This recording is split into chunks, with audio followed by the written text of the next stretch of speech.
Sir, నేను వాళ్ళని remove చేస్తాను. ఓకేనండి. Judicial aspirants and legal knowledge WhatsApp groups అందిస్తున్నటువంటి ఈ ఫ్రీ ఆన్లైన్ క్లాసెస్కి అందరికీ స్వాగతం అండి. మనం ఇందులో భాగంగా క్రిమినల్ ప్రొసీజర్ కోడ్ అయితే మనం నేర్చుకుంటున్నాం. ఈరోజు సెక్షన్ 197 నుంచి అయితే మనం చదువుకుందాం. Section 197, prosecution of judges and public servants.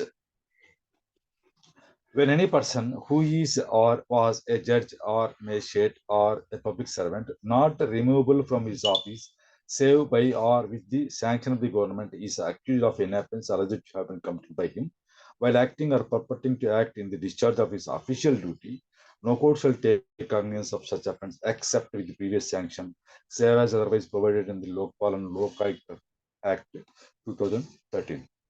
ఏమన్నారు ఇక్కడ? రెండు తీసుకోవాలి. ఏమన్నారు? హూ ఈజ్ ఆర్ వాజ్ అంటే ప్రజెంట్ ఉన్నాడు కానీ, లేదా ఒకప్పుడు ఇంతకుముందు ఉన్నాడు కానీ. అది who is or who was a judge or magistrate or a public servant. ఈ మూడు పోస్టులు, జడ్జి, మేజిస్ట్రేట్, పబ్లిక్ సర్వెంట్, ఈ మూడులో పదవుల్లో ఉన్నటువంటి వాడు. కాకపోతే not removable from his office save by or with the sanction of the government అన్నది. Not removable from his office, అతని ఆఫీస్ నుంచి అతను తొలగించాలంటే ఏం కావాలా? ఎక్సెప్ట్ బై, ఎక్సెప్ట్, సేవ్ అంటే except by sanction of the government or with the sanction of the government అనమాట. అంటే గవర్నమెంట్ శాంక్షన్ లేకుండా అతని పదవి నుంచి తొలగించే అవకాశం లేని చోట, ఇంతకుముందు జడ్జిగా పనిచేస్తున్నా, మేజిస్ట్రేట్గా పనిచేస్తున్నా, పబ్లిక్ సర్వెంట్గా ఉన్నా, ఇప్పుడు ప్రజెంట్ ఉన్నా సరే, is accused of an offence, అతని పైన ఒక నేరం అయితే ఆరోపించబడింది అనుకోండి, ఈ alleged to have been committed by him, అతను చేశాడు ఈ నేరం అని ఆరోపణ ఎదుర్కొన్నప్పుడు ఎలా అంటే, while acting or purporting to act in the discharge of his official duty, అతను అఫీషియల్ డ్యూటీ డిశ్చార్జ్ చేస్తున్నప్పుడు ఈ రకంగా ఈ నేరం చేశాడు అని చెప్పేసి ఆరోపణ వచ్చినట్లయితే no court shall take cognizance of such offence except with the previous sanction. అదనమాట. ఆ ప్రీవియస్ శాంక్షన్ లేకుండా ఆ కోర్టు మటుకి దాన్ని కాగ్నిజన్స్ తీసుకోరాదు అని ఇక్కడ 197లో చెప్తున్నారు. అది ఏది అఫీషియల్ డ్యూటీ కిందికి వస్తుంది, ఏది రాదు అన్నదాని గురించి మనకు ఇక్కడ ఎక్కడ చెప్పలేదు. ఇది ఏం చేస్తే వస్తుంది, ఏం చేస్తే ఆ అఫీషియల్ డ్యూటీ కిందికి రాదు, డిశ్చార్జ్ అని చెప్పేసి అవి మనకు కోర్టులు చెప్తాయి. రకరకాలైనటువంటి సైటేషన్స్ ఉంటాయి. ఈ పని చేసాడా, ఈ పని చేస్తే వీడు డిశ్చార్జ్ ఆఫ్ అఫీషియల్ డ్యూటీ కాదు, వీనికి శాంక్షన్ అవసరం లేదు, ఈ పని అయితే అఫీషియల్ డ్యూటీ కిందకి వస్తుంది కాబట్టి నీకు శాంక్షన్ అవసరం అని రకరకాల కోర్టులు రకరకాల తీర్పులు అయితే ఇచ్చున్నాయి. అవన్నీ మనం అవసరాన్ని బట్టి, సందర్భాన్ని బట్టి మనం చూసుకోవాల్సి ఉంటుంది. తర్వాత శాంక్షన్ ఎవరిది కావాలా అనుకున్నప్పుడు, in the case of a person who is employed are as the case may be was at the time of commission of the alleged offence employed in connection with the affairs of the union of the central government. ఒకవేళ అతను union government యొక్క ఇదిలో ఉన్నాడు అనుకోండి, అక్కడ employment ఉద్యోగంలో ఉన్నాడు అనుకోండి, ఆ నేరం జరిగేటప్పటికి ఇదే ముఖ్యం మనకు. ఇది was at the time of commission of the alleged offence, అప్పటికి అతను ఆ సర్వీస్లో ఉండాలి. సెంట్రల్ గవర్నమెంట్, యూనియన్ గవర్నమెంట్ కింద ఉన్నప్పుడు, దాని వ్యవహారాలు చూసేటువంటి ఉద్యోగంలో ఉన్నప్పుడు సెంట్రల్ గవర్నమెంట్ యొక్క శాంక్షన్ కావాలి. In the case of a person who is employed are as the case maybe was at the time of commission of the alleged offence in connection with the affairs of the state government. ఇప్పుడు state government కింద పనిచేస్తున్న వాళ్ళైతే ఆ state government యొక్క previous sanction అవసరము. ఏం అవసరం అంటే ప్రీవియస్ శాంక్షన్ అవసరం, అక్కడ అది అవసరం అన్నమాట. ఇక్కడ మనకు రెండు వచ్చాయి, హూ ఈజ్ ఎంప్లాయిడ్ అన్నారు, అది అంటే ప్రజెంట్. మళ్ళీ ఇక్కడ was at the time of commission of the alleged offence, రెండు అనమాట. అంటే ఈజ్, వాజ్ రెండు వచ్చాయి. దాన్ని బట్టి మనం అతను ఉద్యోగం అయిన తర్వాత కూడా, అతను ఉద్యోగంలో ఉన్నప్పుడు చేసిన పనులు ఏదైనా ఉంటే వాటికి కూడా మనం కేసు పెట్టచ్చు అనేది మనకు అర్థమవుతుంది.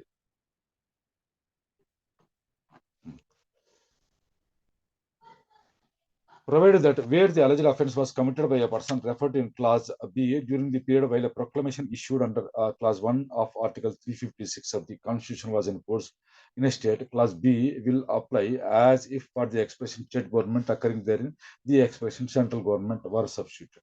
మరి ప్రొక్లమేషన్ అంటే ఏమనుకుంటాం మనం? 356 ప్రొక్లమేషన్ అంటే ఏమంటాం? ప్రకటించడం సార్. ప్రకటన. ఆ ప్రకటన ఈ 350 ఆర్టికల్ 356 కాన్స్టిట్యూషన్ కింద అంటే emergency of constitution.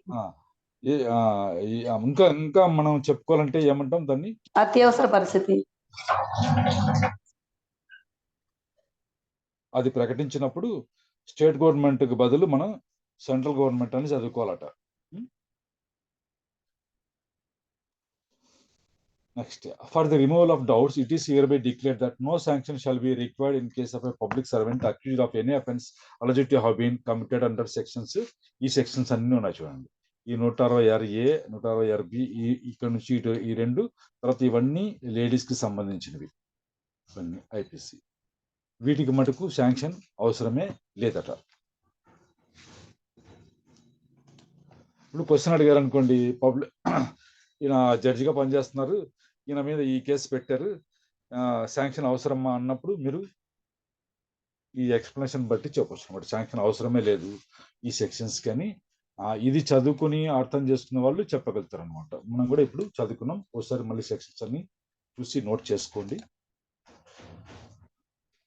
No court shall take cognizance of any offence alleged to have been committed by any member of the armed forces of the Union while acting or purporting to act in the discharge of his official duty except with the previous sanction of the central government.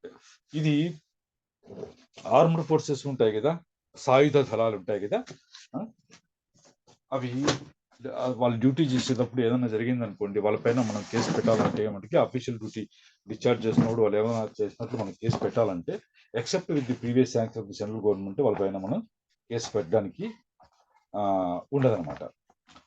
ఇదే విషయమే మనం ఎక్కడ చదువుకుంటాం?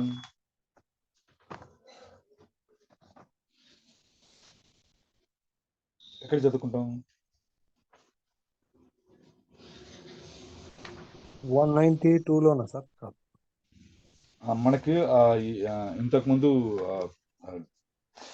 సాయుధ దళాలు అని armed forces కానీ గుంపును చెదరగొట్టేటప్పుడు అని చెప్పేసి ఇంకా రాలేదు, మనకు వచ్చిందా? వచ్చింది సార్, వచ్చింది కదా, వచ్చింది సార్. అది అట్లాంటప్పుడు అక్కడ కూడా వచ్చింది అనమాట. ఇది అది కూడా ఒకసారి చూసుకోండి.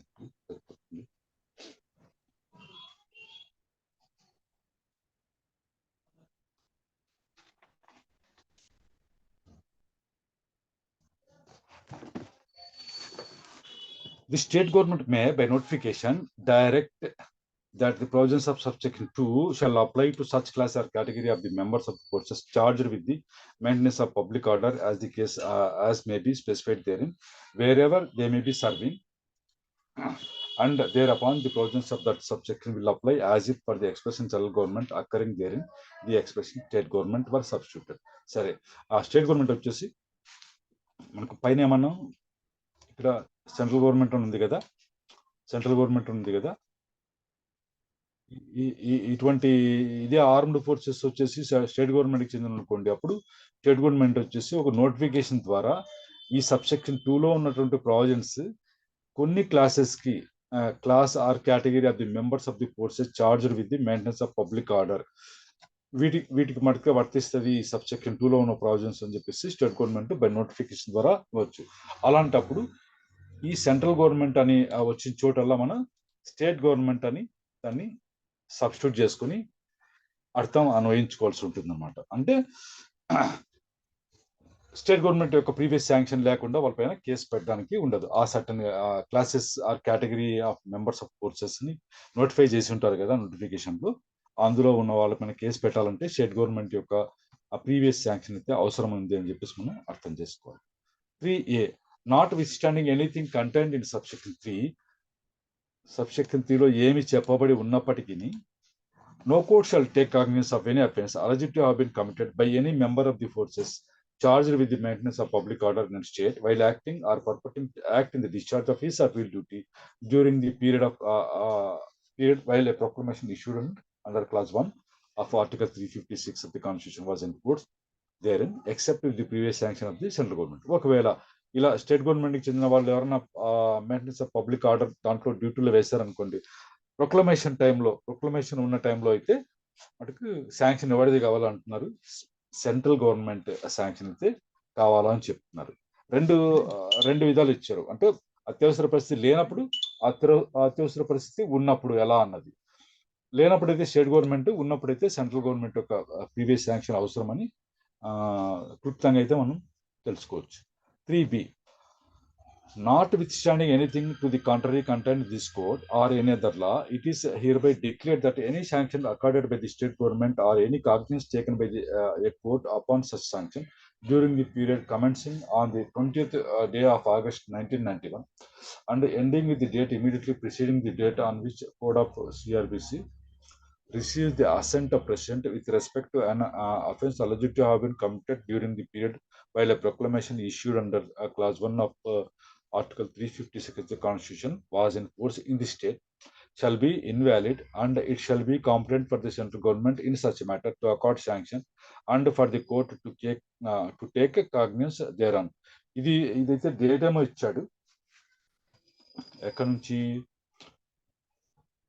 During the period commencing on the 20th day of August 91 and ending with the date immediately preceding the date on which Code of CRPC Amendment Act 91 receives the assent of the President. ఈ డేట్ల మధ్యలో 6 నుంచి అక్కడి వరకు మధ్యలో ఏమైనా జరిగింటే, ఒకవేళ దానికి ఆ స్టేట్ గవర్నమెంట్ శాంక్షన్ ఇచ్చుంటే లేదా కోర్టు కాగ్నిజెన్స్ తీసుకుని ఉంటే అదైతే ఇన్వాలిడ్ అవుతుంది. shall be invalid and it shall be competent for the central government in such matter to accord sanction and for the court to take cognizance thereon. ఆ విషయంలో మటుకు ఏ state లోనో అలా జరిగి ఉంటే ఆ విషయంలో మటుకు శాంక్షన్ ఇచ్చే అధికారం, అకార్డ్ శాంక్షన్ ఇచ్చే అధికారం సెంట్రల్ గవర్నమెంట్ కు ఉంటుంది అని చెప్తున్నారు. ఆ పర్టికులర్ డేట్స్ ఇచ్చారు చూడండి. 20 ఆగస్టు 1991 నుంచి తర్వాత ఆ criminal procedure, code of criminal procedure amendment act 1991 రాష్ట్రపతి యొక్క ఆమోదాన్ని తీసుకునేంత వరకు, అంటే పొందేంత వరకు నా మధ్యలో టైం ఏదైతే ఉందో డ్యూరింగ్ ది పీరియడ్ అన్నారు కదా, ఆ మధ్యలో ఏ స్టేట్ గవర్నమెంట్ అయినా శాంక్షన్ ఇచ్చుండి ఏ కోర్టు అయినా కాగ్నిజెన్స్ తీసుకుని ఉంటే అవి ఇన్వాలిడ్ అవుతాయి. ఆ విషయంలో మటుకు సెంట్రల్ గవర్నమెంట్ కి పవర్ ఉంటుంది, కాంపిటెన్సీ ఉంటుంది శాంక్షన్ అకార్డ్ చేయడానికి అని చెప్పి చెప్తున్నారు. ఇది ఇంకా ఇప్పటి వరకు ఇది పని చేయకపోవచ్చు, అయిపోయి ఉంటుంది. Next, the central government are the state government as the case may determine the person by whom, the manner in which and the offence or offences for which the prosecution of such judge, magistrate or public servant is to be conducted and may specify the court before which the trial is to be held. Central government కానీ state government కానీ ఈ కేసులు ఎవరైతే మనం చెప్పుకున్నామో, judge, magistrate or public servant చెప్పుకున్నామో ఈ కేసులు వీళ్ళ విషయంలోను, తర్వాత అఫెన్సెస్ విషయంలో, ఆ నేరాల విషయంలో కూడా ఎలా కండక్ట్ చేయాలి ఆ ప్రాసిక్యూషన్ అట్లాంటి విషయంలో స్టేట్ గవర్నమెంట్ కానీ సెంట్రల్ గవర్నమెంట్ కానీ నిర్ణయం చేస్తాయట, డిటర్మిన్ చేస్తాయని చెప్పేసి చెప్తారు. ది మే డిటర్మిన్, ఎవరి చేత ఏ పద్ధతిలో ఆ కేసులు ప్రాసిక్యూట్ చేయబడాలి అన్నది నిర్ణయించేది ఎవరు అంటే సెంట్రల్ గవర్నమెంట్ విషయంలో అయితే సెంట్రల్ గవర్నమెంట్, స్టేట్ అయితే స్టేట్ గవర్నమెంట్ అవి నిర్ణయిస్తాయి అని చెప్తున్నారు. ఇది 197.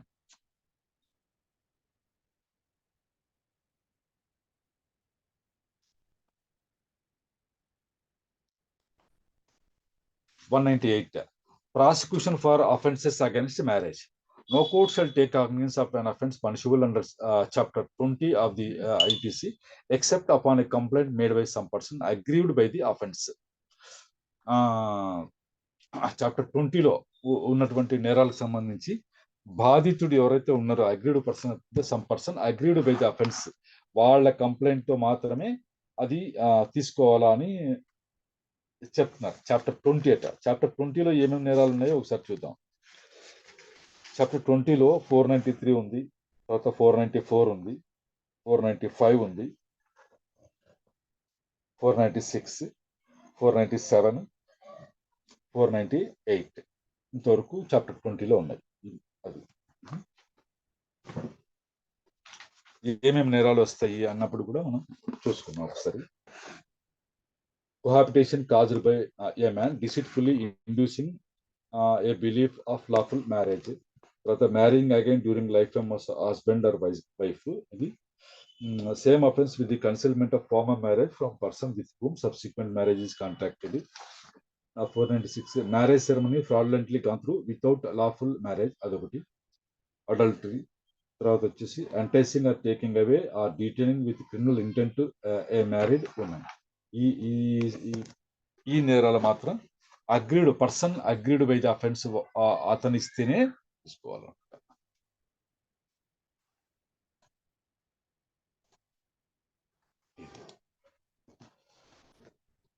ఇక్కడ పర్సన్ అంటే ఆడవాళ్ళు కావచ్చు, మగవాళ్ళు కావచ్చు.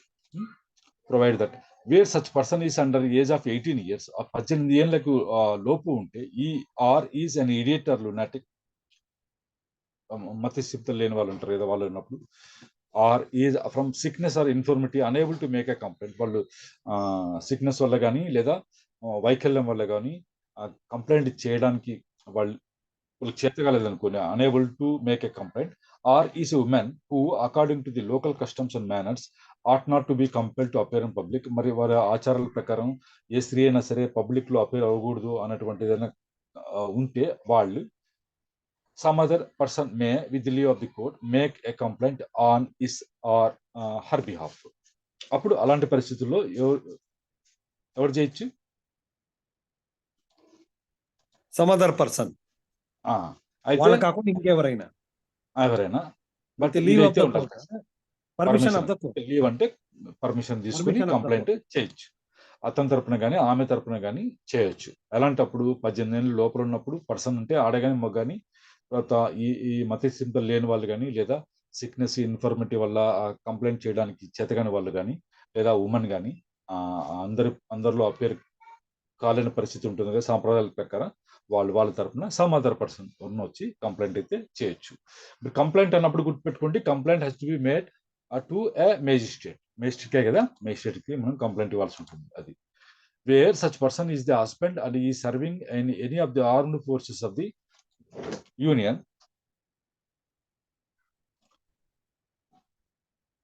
under conditions which are certified by his commanding officer as precluding him from obtaining leave of absence to enable him to make a complaint in person, some other person authorized by the husband in accordance with the provisions of subsection 4 may make a complaint on his behalf. మరి person agreed అని చెప్పుకున్నాం కదా, అతన్నే such person అంటారు ఇక్కడ. అంటే బాధితుడు అండి. ఒకవేళ ఆ బాధితుడు ఎవరైతే ఉంటారో such person is the husband and he serving in ఆ బాధితుడు భర్త అయి ఉండి, ఆ భర్త ఒకవేళ ఆర్మ్డ్ ఫోర్సెస్ లో పనిచేస్తూ ఉండి ఏ పరిస్థితుల్లో which are certified by commanding officer, అతని కమాండింగ్ ఆఫీసర్ చేత as precluding him from obtaining leave of absence. మరి సైన్యం మొదలుపెట్టి రావడానికి సామాన్యంగా లీవ్ దొరకదు, లేదు లీవ్ ఇవ్వబడదు, ఈ పరిస్థితి ఉంది, లీవ్ దొరకదు నీకు అన్న పరిస్థితుల్లో అప్పుడు హస్బెండ్ ఎవరికి అథారిటీ ఇస్తే వాళ్ళు వచ్చి కంప్లైంట్ చేయొచ్చట అతని తరపున.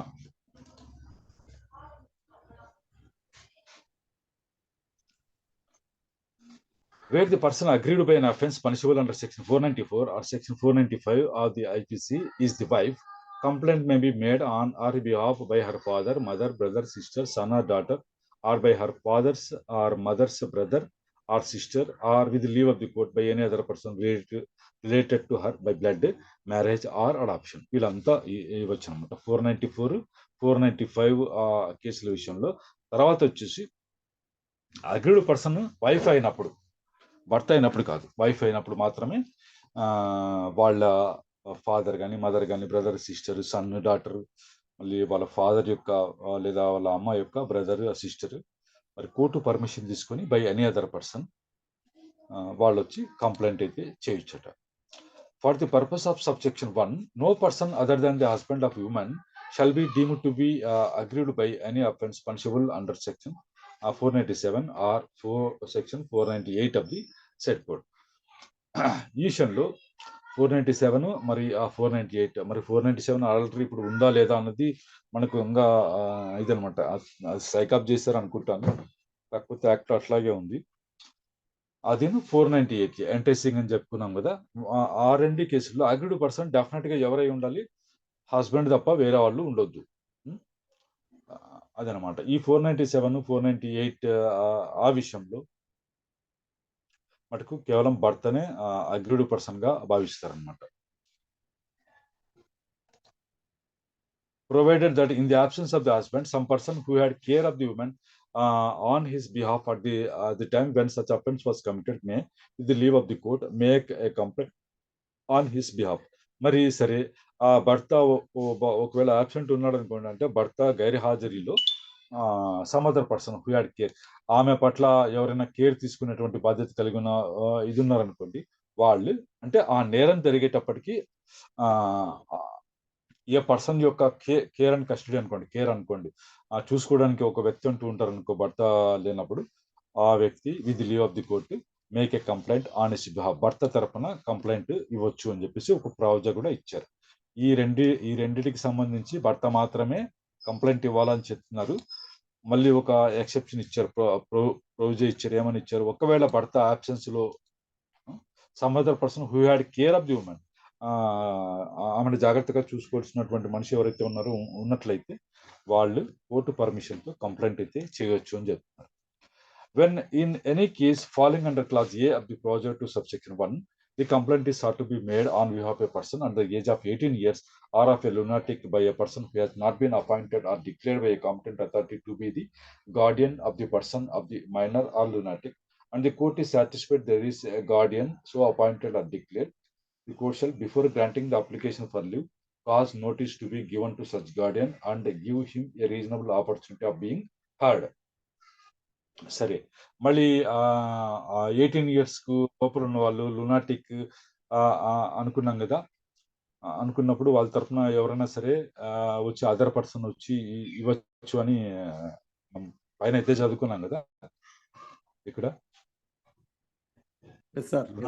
ఇడియట్ అవన్నీ చదువుకున్నాం కదా, చదువుకున్నాం సార్. ఇప్పుడు ఒకవేళ ఆ కంప్లైంట్ వచ్చేసి ఎవరు ఇస్తున్నారు ఇక్కడ, by a person who has not been appointed or declared by a competent authority to be the guardian of the person of the minor or lunatic. వీళ్ళని చూసుకోవడానికి అంటే మైనర్ అంటే 18 years లోపల ఉన్న వారు మైనర్ అనుకుంటాం అనుకోండి, ఇక్కడ రాశారు మైనర్ ఆర్ లునాటిక్ అని రాశారు. వాళ్ళకి గార్డియన్ గా ఏ కాంపిటెంట్ అథారిటీ చేత కూడా డిక్లేర్ చేయబడిన వ్యక్తి ఒక కంప్లైంట్ ఇస్తున్నట్లయితే అప్పుడు కోర్టు కొద్దిసేపు ఆగి ఏం చేయాలంటున్నారు, and the court is satisfied that there is a guardian so appointed or declared, దానికి తృప్తి కలిగే విధంగా తెలిసింది ఏమని, అరే వీళ్ళు కాదు అసలైనటోడు వేరే ఉన్నాడు, guardian so appointed or declared, competent authority చేత గార్డియన్ గా డిక్లేర్ చేయబడిన వ్యక్తి లేదా నియమించబడ్డ వ్యక్తి వేరే వాళ్ళు ఉన్నారు అని కోర్టుకు అనిపించింది అనుకోండి, అప్పుడు కోర్టు ఏం చేయాలి, the court shall before granting the application for leave, అంటే ఇతర వ్యక్తి వచ్చి అప్లికేషన్ పెట్టుకున్నాడు, నేను కంప్లైంట్ చేయడానికి పర్మిషన్ ఇవ్వండి అని, ఆ పర్మిషన్ గ్రాంట్ చేయడానికి ముందు ఏం చేయాలట, cause notice to be given to such guardian and give him a reasonable opportunity of being heard. అలా కాంపిటెంట్ అథారిటీ చేత అపాయింట్ చేయబడి లేదా డిక్లేర్ చేయబడి గార్డియన్ ఎవరైతే ఉంటారో ఆయనకి నోటీస్ పంపించి, అయ్యా ఇలా కంప్లైంట్ ఇవ్వాలని చెప్పేసి ఇవ్వడం కోసం నాకు పర్మిషన్ కోసం పలానా వాళ్ళు అప్లికేషన్ పెట్టుకున్నారు, మీరు చెప్పుకునేది ఏమైనా ఉంటే నాకు చెప్పుకోండి అని చెప్పేసి ఆపర్చునిటీ కూడా ఇవ్వాలన్నమాట. The authorization referred to in clause B of the proviso to subsection 1 shall be in the writing, అంటే వ్రాతపూర్వకంగా ఉండాలి, shall be signed or otherwise attested by the husband, shall contain a statement to the effect that he has been informed of the allegations upon which the complaint is to be founded, shall be countersigned by his commanding officer, and shall be accompanied by a certificate signed by that officer to the effect that leave of absence for the purpose of making a complaint in person cannot for the time being be granted to the husband. మరి సైన్యంలో పనిచేస్తున్న వ్యక్తి భర్త అయి ఉండి అతను బాధించి ఉన్నాడు అనుకోండి, అతను కంప్లైంట్ చేయాలంటే లీవ్ దొరకని పరిస్థితి ఉన్నప్పుడు ఎలా అంటే shall be in writing, authorisation ఇస్తారు కదా వేరే పర్సన్ కి, అది రైటింగ్ లో ఉండాలి. మరి shall be signed or otherwise attested by the husband, అది హస్బెండ్ సైన్ అయినా చేసి ఉండాలి, ఇంకో విధంగా అటెస్టేషన్ అయినా సరే భర్త చేత చేయవలసి ఉండాలి. తర్వాత shall contain a statement to the effect that he has been informed of the allegations upon which the complaint is to be founded. నాకు ఈ కంప్లైంట్ ఏ గ్రౌండ్స్ పైన, ఏ ఆరోపణల పైన ఈ కంప్లైంట్ అయితే చేయాల్సి ఉందో దానికి సంబంధించినటువంటి గ్రౌండ్స్ అన్ని నాకు ఇన్ఫార్మ్ చేయబడ్డాయి అని చెప్పేసి ఒక స్టేట్మెంట్ కూడా ఉండాలి. ఇవన్నీ రాసిన తర్వాత అది కమాండింగ్ ఆఫీసర్ చేత కౌంటర్ సైన్ చేయబడాలి. And shall be accompanied by certificate sign by that officer. ఆ కమాండింగ్ ఆఫీసర్ ఒక సర్టిఫికేట్ కూడా దానికి అకంపెనీ చేయాలి. ఏమని, వీడికి ఇప్పుడు లీవ్ దొరకని పరిస్థితి ఉంది, ఇతనే వచ్చి పర్సనల్ గా కంప్లైంట్ ఇచ్చే పరిస్థితి లేదు, ఇతనికి లీవ్ ఇవ్వడం కుదరడం లేదు అని చెప్పేసి ఒక సర్టిఫికేట్ కూడా అతను దానికి ఆ కంపెనీ చేయాలట. ఇది బోర్ కొడుతూ ఉంటుంది, కొంచెం ఓడ్చుకోండి, ఇవి ఇంపార్టెంట్ అయినా సరే ఇది ఇంపార్టెంట్. బార్ టు టేక్ కాగ్నిజన్స్ అన్న ప్రావిజన్స్ ఇవి అనమాట. అంటే లోకస్ స్టాండీ అంటాం కదా మనం, ఎవరికి నిలబడే అర్హత ఉంటుంది కోర్టు ముందర అన్నది. అలాగే కంప్లైంట్ చేయడానికి ఎవరికైతే అర్హత ఉంటుంది, ఎవరు ఇస్తే కంప్లైంట్ చెల్లుతుంది అంటే అది ఆ శంఖం నుంచి వచ్చిందే తీర్థం అని ఉంటుంది కదా, అది ప్రాపర్ వేలో రావాలి అన్న పరిస్థితి ఉంటుంది అనమాట. కొన్ని కేసులకి ఎవడంటే వాడు కేసు పెట్టడానికి అయితే ఉండదు కొన్ని పరిస్థితుల్లో. అలాంటివి మనం చదువుకుంటున్నాం ఇప్పుడు. ఇవి క్షుణ్ణంగా చదివితేనే మనకు అన్ని కేసుల గురించి ఏమైనా బార్ ఉందా, ఈ ఇచ్చిన కంప్లైంట్ సరిపోతుందా అన్న ఒక అవగాహన స్పష్టంగా వచ్చేటువంటి అవకాశం ఉంది. కాబట్టి బోరు కొడుతున్నా సరే దయచేసి వినండి. Any document purporting to be such an authorization and complying with the provisions of Section 4 and any document purporting to be a certificate required by that subsection shall, unless the contrary is proved, be presumed to be genuine and shall be received in evidence. మరి ఇలా military నుంచి వచ్చినటువంటి certificate, ఆ భర్త యొక్క signature ఉన్న statement, attestation ఇవన్నీ ఉంటాయి కదా, ఆ డాక్యుమెంట్ ఏదైతే ఉందో ఆ డాక్యుమెంట్ ని ఎటువంటి ప్రూఫ్ లేకుండా దాన్ని ఎవిడెన్స్ లో రిసీవ్ చేసుకునే అవకాశం అయితే ఉంది. Unless the contrary is proved, అంటే దీనికి వ్యతిరేకంగా ఏదైనా ప్రూవ్ అయితే తప్ప, అంటే ఇది తప్పు, ఇది డూప్లికేట్ది అని లేదా ఇది ఫేక్ అని ఎవరైనా ప్రూవ్ చేస్తే తప్ప ఇది సాక్ష్యంగా స్వీకరించబడుతుంది, జెన్యూన్ గానే భావించబడుతుంది ఆ డాక్యుమెంట్. ఇది No court shall take cognizance of an offence under Section 376 of the Indian Penal Code where such offence consists of sexual intercourse by a man with his own wife, the wife being under 18 years of age, if more than 1 year has elapsed from the date of the commission of the offence. This is important. చూడండి, time కూడా దీనికి mention చేశారు. Where such offence consists of sexual intercourse by a man with his own wife, అతని సొంత భార్యతో అతను శారీరకంగా కలిసినప్పుడు అది నేరం అని 376 రేప్ కిందకి వచ్చినప్పుడు, the wife being under 18 years of age, ఆమె వయసు 18 ఏళ్ల కంటే తక్కువ ఉన్నప్పుడు, if more than 1 year has elapsed from the date of the commission of offence. మరి ఆ నేరం ఏదైతే ఉందో అది జరిగిపోయి సంవత్సరం ఎలాప్స్ అయింది అనుకోండి, అంటే ఒక సంవత్సరం గడువు దాటిపోయింది అనుకోండి, ఆ తర్వాత అది కాగ్నిస్ అయితే తీసుకోకూడదు అని చెప్పేసి చెప్తున్నారు. ఈ పరిస్థితుల్లో, ఈ పర్టికులర్ పరిస్థితుల్లో మాత్రమే. Next, the provisions of this section shall apply to the abetment of attempt to commit an offence as they apply to the offence. మరి ఈ సెక్షన్ యొక్క ప్రొవిజన్స్ అన్ని దేనికి అప్లై అవుతాయంటే అబెట్మెంట్ కి అప్లై అవుతాయి, అటెంప్ట్ కి అప్లై అవుతాయి, and offence as they apply to the offence. మరి ఆ నేరానికి ఎలా అప్లై అవుతాయో ప్రొవిజన్స్, అలాగే అబెట్మెంట్ కు అప్లై అవుతాయి, తర్వాత అటెంప్ట్ కూడా అప్లై అవుతాయి అని చెప్పేసి తెలుసుకుందాం. అంటే ఇది ఉంది కదా, మనం ఏమన్నా ఎంటైసింగ్ అని అనుకున్నాం కదా, ఎంటైసింగ్ ని అబెట్మెంట్ చేసినా కూడా ఈ ప్రావిజన్స్ వర్తిస్తాయి, ఎంటైసింగ్ ని కోసం అటెంప్ట్ చేసినా కూడా ఈ ప్రావిజన్స్ వర్తిస్తాయి. ఇలా నేరాలు ఉన్నాయి కదా ఇక్కడ రాశారు పైన, ఇవన్నీ అటెంప్ట్ చేసినా అబెట్ చేసినా ఇదే ప్రావిజన్స్ వర్తిస్తాయి అని చెప్పేసి అంటారు. అంటే వాటికి కూడా ఎటువంటి ఇదని ఉండాలి, దానికి కూడా కాగ్నిస్ తీసుకోకూడదు ఇవన్నీ లేకుండా. అంటే బాధితులు మాత్రమే కంప్లైంట్ ఇవ్వాలా అని మనం చదువుకున్నాం కదా, అదే వర్తిస్తాయి అని చెప్తున్నారు. అంటే అటెంప్ట్ కూడా అబెట్మెంట్ కూడా. నెక్స్ట్,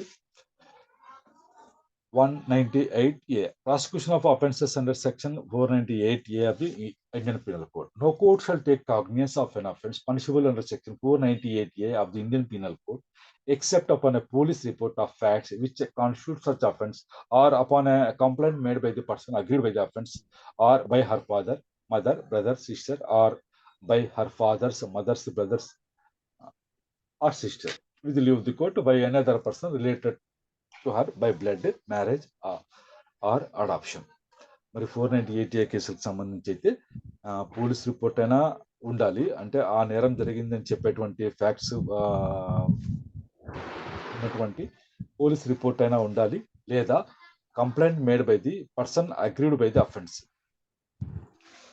ఆమె కంప్లైంట్ ఇస్తేనే, తర్వాత ఆమె లేదా తర్వాత వాళ్ళ నాన్నగారు కానీ, అమ్మ, మరి అన్న లేదా తమ్ముడు, చెల్లెడు లేదా అక్క, by her father's or mother's, brother or sister, మళ్ళీ తర్వాత with leave of the court by any other person. Any other person అంటే మనం ఎగిరికి అంతే కర్లా, any other person related to or by blood, marriage or adoption. ఇన్ని రకాలు ఉంటాయి అనమాట. ఈ రకంగా సంబంధం ఉన్న వాళ్ళు మాత్రమే ఇవ్వాలి.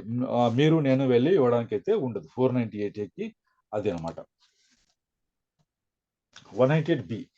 Cognizance of offence. No court shall take cognizance of an offence punishable under section 376B of the IPC, where the persons are in a marital relationship, except upon prima facie satisfaction of the facts which constitute the offence upon a complaint having been filed or made by the wife against the husband. మరి 376B విషయంలో అయితే complaint ఇస్తే వెంటనే తీసుకోకూడదంట. 376B ఏముంది?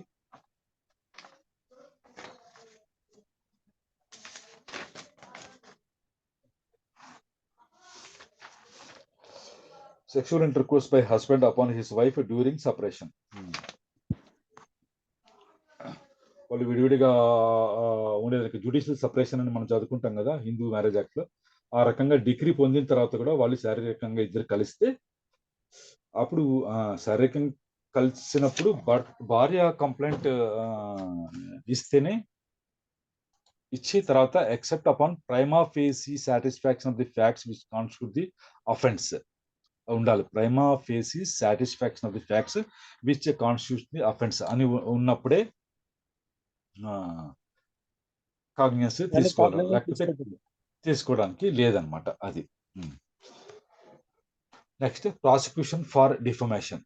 No court shall take cognizance of an offence punishable under chapter 21 of the IPC, except upon a complaint made by some person aggrieved by the offence. Defamation విషయంలో అయితే, పరువు నష్టం విషయంలో అయితే కోర్టు కాగ్నియన్స్ తీసుకోకూడదు. అయితే పర్సన్ అగ్రీడ్ ఇచ్చినటువంటి కంప్లైంట్ ద్వారా మాత్రమే తీసుకోవాలని చెప్తున్నారు.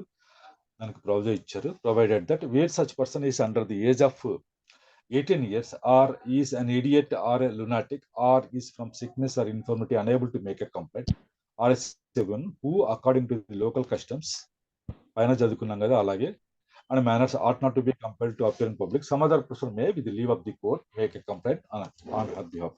ఇట్లాంటి వాళ్ళ విషయంలో అయితే some other person court permission తీసుకొని ఈ డిఫమేషన్ కేసు సంబంధించి కంప్లైంట్ అయితే ఇవ్వచ్చట.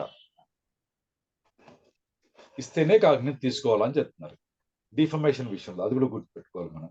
Next, not with standing anything contained in this code, when any offence falling under chapter 21 of the IPC is alleged to have been committed against a person who at the time of such commission is the President of India, the Vice President of India, the Governor of a state, the Administrator of Union Territory, or a Minister of the Union or of a state or of Union Territory, or any other public servant employed in connection with the affairs of the Union or of a state in respect of his conduct in the discharge of his public functions, a court of session may take cognizance of such offence without the case being committed to it upon a complaint in writing made by the public prosecutor. ఇప్పుడు చదువుకున్నాం కదా, వీళ్ళందరి విషయంలో defamation case, వాళ్ళకి against గా defamation case file చేయాలంటే మామూలుగా మనం చదువుకున్నాం, ప్రతి కేసు ఇక్కడ నుంచి వెళ్తుంది, జేఎఫ్సిఎం కోర్టు నుంచి, మేజిస్ట్రేట్ కోర్టు నుంచి పైకి కమిట్ చేయబడుతుంది, డైరెక్ట్ కాగ్నియన్స్ తీసుకోవడానికి లేదు అని కొన్ని చోట్ల అనుకున్నాం. కానీ కొన్ని పరిస్థితుల్లో సెషన్స్ కోర్టు డైరెక్ట్ గా కాగ్నియన్స్ తీసుకోవచ్చు అని కూడా అనుకున్నాం. నిన్న చదువుకున్నాం కదా. అది ఈ డిఫమేషన్ అగెన్స్ట్ దీస్ పర్సన్స్ ఎవరు?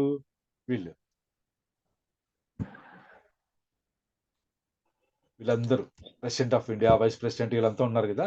వీళ్ళ విషయంలో డిఫమేషన్ వాళ్ళకి అగెనెస్ట్ డిఫమేషన్ అంటే వాళ్ళకి అగెనెస్ట్ గా కాదు, వాళ్ళకి అగెనెస్ట్ గా ఆ డిఫమేషన్ చేయబడింది అన్నట్టు. అంటే వీళ్ళ పరువు తీసే విధంగా ఎవరన్నా చేశారనుకోండి, కేసు ఫైల్ చేయాలనుకుంటే వీళ్ళ తరఫున పబ్లిక్ ప్రాసిక్యూటర్ గారు రైటింగ్ లో కంప్లైంట్ ఇవ్వాలి. ఎక్కడ ఇవ్వాలి? సెషన్స్ కోర్టులో ఇవ్వాలి అన్నమాట. ఈ సెషన్స్ కోర్టులో ఇచ్చినప్పుడు సెషన్స్ కోర్టు డైరెక్ట్ గా కాగ్నిజెన్స్ తీసుకుంటుంది without the case being committed to it. ఆ కేసు లోయర్ కోర్టు నుంచి అతనికి కమిట్ చేయకుండానే అది కాగ్నిజెన్స్ తీసుకోవచ్చు. మరి ఎవరి complaint referred in subsection 2 shall set fourth the facts which constitute the offence alleged, the nature of such offence and such other particulars as are reasonably sufficient to give notice to the accused of the offence alleged to have been committed by him. మరి ఆ complaint ఇచ్చినప్పుడు ఆ complaint లో facts అన్ని వివరంగా ఉండాలి. ఈ నేరం జరిగింది అని చెప్పడానికి పనికొచ్చేటువంటి ఫ్యాక్ట్స్ అన్ని అందులో మెన్షన్ చేయాలి. ఆ అఫెన్స్ యొక్క స్వభావము, దాని యొక్క వివరాలు రీజనబుల్ గా ఉండాలి. ఎందుకంటే అక్యూజ్ చూసి అర్థం చేసుకునే పరిస్థితి ఉండాలి కాబట్టి అవన్నీ డీటెయిల్ గా రాయాలి అని చెప్పేసి చెప్తున్నారు ఆ కంప్లైంట్ లో పబ్లిక్ ప్రాసిక్యూటర్ గారు. No complaint under subsection 2 shall be made by the public prosecutor except if the previous sanction of the state government in case of a person who is or has been governor of the state or a minister of the government. మరి public prosecutor కూడా government చెప్తేనే ఆ పని చేయాలన్న previous sanction ఉండాలన్నమాట. Case పెట్టు అంటేనే ఆయన పెట్టాలి. Of the state government in the case of any other public servant employed in connection with the affairs of the state, వాళ్ళ విషయంలో కూడా. మరి of the central government in any other case. ఈ రెండింటికి సంబంధించి అయితే స్టేట్ గవర్నమెంట్ యొక్క previous sanction కావాలి. మిగతా పరిస్థితుల్లో సెంట్రల్ గవర్నమెంట్ యొక్క ప్రీవియస్ శాంక్షన్ ఉన్నప్పుడే పబ్లిక్ ప్రాసిక్యూటర్ గారు ఆ రైటింగ్ లో కంప్లైంట్ అయితే ఇవ్వాలి అని చెప్తున్నారు. తర్వాత no court of session shall take cognizance of an offence or subsection 2 unless the complaint is made within 6 months from the date on which the offence is alleged to have been committed. మరి sessions court పైన చెప్పబడిన వ్యక్తులకు సంబంధించి defamation కేసును cognizance direct గా తీసుకోవచ్చు అనుకున్న తర్వాత ఇక్కడ వచ్చేసరికి పీరియడ్ కూడా ప్రిస్క్రైబ్ చేశారు. విత్ ఇన్ 6 months లోపల date on which the offence is alleged to have been committed, ఆ డేట్ నుంచి విత్ ఇన్ 6 months లోపల కంప్లైంట్ చేయబడితేనే కోర్ట్ ఆఫ్ సెషన్ దాన్ని కాగ్నిజెన్స్ తీసుకోవట, లేదంటే దాటిందనుకోండి తీసుకోవడానికి లేదని చెప్తున్నారు. Next, nothing in this section shall affect the right of the person against whom the offence is alleged to have been committed to make a complaint in respect of that offence before a magistrate having jurisdiction or the power of such magistrate to take cognizance of the offence upon such complaint. సరే, ఇవన్నీ చెప్పారు కదా, direct గా public ప్రాసిక్యూటరే complaint ఇస్తేనే తీసుకోవాలని పైన చెప్తున్నాం. ఒకవేళ ఆ పర్సన్ ఉన్నారు కదా, మనం ఈ సెక్షన్ లో చెప్పుకున్నాం కదా పర్సన్స్, వాళ్ళు డైరెక్ట్ గా వెళ్ళి మేజిస్ట్రేట్ గారికి కంప్లైంట్ ఇస్తున్నాం అనుకోండి, మేజిస్ట్రేట్ కూడా అది కాగ్నిజెన్స్ తీసుకోవచ్చట. అది వాళ్ళకు ఉన్నటువంటి రైట్ అయితే ఈ సెక్షన్ లో ఉన్న ఏది అఫెక్ట్ చేయదు అని చెప్తున్నారు. Nothing in this section shall affect the right of the person against whom the offence is alleged to have been committed. ఎవరికి అగెన్స్ట్ గా ఈ నేరం చేయబడిందో వాళ్ళకి రైట్ ఉంటుంది కదా కంప్లైంట్ చేయడానికి, ఆ రైట్ ని అయితే అఫెక్ట్ చేయదట. వాళ్ళు మేజిస్ట్రేట్ కోర్టులో కూడా వెళ్ళి వాళ్ళు సొంతంగా కూడా వేసుకోవచ్చు అని చెప్తున్నారు. ఇది మనం ఇద్దరితో మనకి బార్ టు టేక్ కాగ్నిజెన్స్ అని చెప్పేసి ఒకటి ఉందన్నమాట. అంటే కొన్ని నేరాలకు సంబంధించి కొంతమంది మాత్రమే కంప్లైంట్ ఇవ్వాలి. వాళ్ళ కంప్లైంట్ లేకుండా ఈ కేసు అయితే ముందుకు వెళ్ళదు, తీసుకోకూడదు. ఇలా అయితేనే తీసుకోవాలి, ఇలా అయితే తీసుకోకూడదు అని చెప్పేసి దీంట్లో మనకు ఇచ్చారు, ఈ చాప్టర్ లో ఇచ్చారు. ఇది చాలా ఇంపార్టెంట్ చాప్టర్. ప్రతిదీ మనకు వచ్చిన కేసుల్లో దీని కిందికి ఏమైనా వస్తాయా, మనకు వచ్చిన సెక్షన్స్ దీని కిందికి వస్తాయా అని మనం ఒకసారి చెక్ చేసుకున్నప్పుడు ఎస్ ప్రీవియస్ శాంక్షన్ అవసరం ఉందా లేదా అన్నది చూసుకున్న తర్వాత మనం ప్రొసీడ్ కావడం మంచిది. రేపటి నుంచి మనం రెగ్యులర్ వర్క్, అంటే మనకి కోర్టులో మనము డైలీ చూసేటువంటి ప్రొసీడింగ్స్ ఏవైతే ఉన్నాయో మనకి రేపటి నుంచి సెక్షన్ 200 నుంచి, అంటే మనము అక్కడి నుంచే ప్రొసీడింగ్ స్టార్ట్ అయ్యేది అనమాట. అది నేర్చుకుందాము. చాలా ఇంట్రెస్టింగ్ ఉంటుంది. ఇంకా మీకు తెలియని వాళ్ళు ఎవరైనా ఫ్రెండ్స్ ఉంటే కూడా ఇన్వైట్ చేయండి. మన లింక్ వాళ్ళకి పంపించి పూర్తిగా సంపూర్ణంగా ఇదైతే తెలుసుకుందాం కూడా.